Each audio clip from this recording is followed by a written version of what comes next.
दोस्तों 2019 में कश्मीर से धारा 370 हटी, 2024 में राम मंदिर भी बनकर तैयार हो जाएगा और अब लगता है कि 2024 के इलेक्शन से पहले ही देश में यूनिफॉर्म सिविल कोड को भी इम्प्लीमेंट कर दिया जाएगा, क्योंकि हाल ही में 22nd law commission of India ने अनाउंस किया कि यूनिफॉर्म सिविल कोड के मामले में वो 30 दिनों के अंदर सभी स्टेक होल्डर्स की राय लेंगे। यूनिफॉर्म सिविल कोड कोई हाल ही का मुद्दा नहीं है, बल्कि आजादी से लेकर अब तक इसकी डिमांड देश भर में हमेशा रही है। काफी बार अलग अलग केसेस में सुप्रीम कोर्ट ये कह चुका है कि सरकार को यूनिफॉर्म सिविल कोड लाने पर विचार करना चाहिए, और हो भी क्यों ना, क्योंकि सभी धर्मों की सभी औरतों, बच्चों, बूढ़ों को समान अधिकार देना यही डेमोक्रेसी का मतलब है। लेकिन फिर भी कुछ लोग इस पर ऐसे उछल रहे हैं जैसे गर्म तवे पर पॉपकॉर्न उछलते हैं। तो आइए देखते हैं कि यूनिफॉर्म सिविल कोड क्या है और इसका इंप्लीमेंट होना भारत में क्यों जरूरी है। यूनिफॉर्म सिविल कोड, जैसे कि आप में से ज्यादातर लोग जानते होंगे कि भारत के सभी लोगों के सिविल लॉज में यूनिफॉर्मिटी, प्रॉपर्टी में हक, मैरिज, डिवोर्स, एलिमनी, इन सभी मुद्दों पर अलग अलग धर्मों के लिए अलग अलग कानून है। हिंदू, सिख, बुद्धिस्ट और जैन्स के लिए Hindu marriage act, Hindu succession act, Hindu minority and guardianship act, Hindu adoptions and maintenance act. Muslims के लिए मुस्लिम पर्सनल लॉज 1937, क्रिश्चियंस के लिए the Indian Christian marriage act 1872 और पारसीज के लिए Parsi marriage and divorce act 1936। लेकिन यूनिफॉर्म सिविल कोड से ये सभी पर्सनल डिस्प्यूट्स को सोल्व करने के लिए एक ही कानून होगा, इर्रिस्पेक्टिव टू देयर रिलीजन।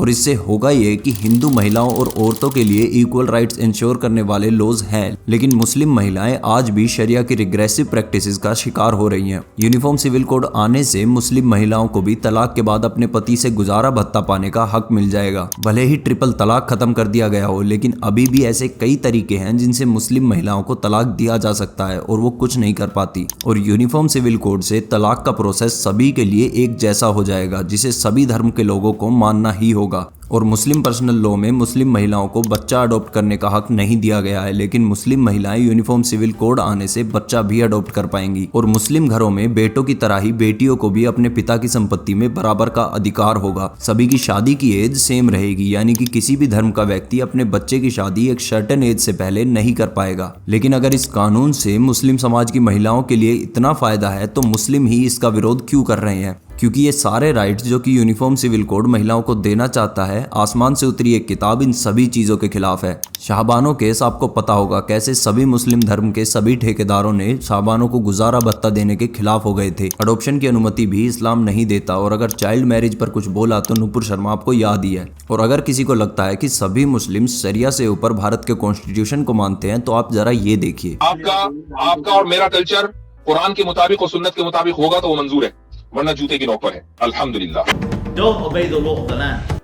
सबसे पहले हम मुसलमान हैं, सेकेंडरी नंबर पे हम इंडियन हैं, हिंदुस्तानी हम दूसरे नंबर पे हैं। किसी भी कानून से इस्लाम का टकराव होता है तो हम इस्लाम के साथ हैं।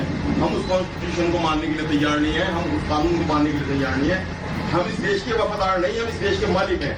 मेरा कहना है कि हम इस देश के मालिक हैं, हम इस देश के वफादार नहीं, हम इस देश के कुत्ते नहीं हैं। लेकिन मुस्लिम महिलाएं यूनिफॉर्म सिविल कोड का पूरा समर्थन करती हैं। भारतीय मुस्लिम महिला आंदोलन ने करीब 10 स्टेट्स में मुस्लिम औरतों का सर्वे किया। उनसे पूछा तो 90% महिलाएं यूनिफॉर्म सिविल कोड को सपोर्ट करती हैं। वो चाहती हैं कि इंस्टेंट तलाक और पॉलीगैमी जैसी चीजें बंद हो और उन्हें भी बराबर के अधिकार मिले। और जो लोग इसका विरोध कर रहे हैं, वो हैं जो सारा दिन कॉन्स्टिट्यूशन, लॉ और कोर्ट चिल्लाते रहते हैं। और यूनिफॉर्म सिविल कोड पर दर्जनों बार अलग अलग कोर्ट्स अलग अलग सरकारों से कह चुकी है कि यूनिफॉर्म सिविल कोड को जल्द से जल्द इंप्लीमेंट करना चाहिए। ये लोग पूरे दिन चिल्लाते रहते हैं कि इंडिया एक सेकुलर कंट्री है और यहाँ सभी लोगों को बराबर के अधिकार मिलने चाहिए। और जब भी कोई सरकार इस चीज पर कानून लाती है तो फिर से कॉन्स्टिट्यूशन खतरे में आ जाता है, डेमोक्रेसी खत्म हो जाती है। यूनिफॉर्म सिविल कोड पर अपने विचार कमेंट सेक्शन में जरूर लिखिएगा।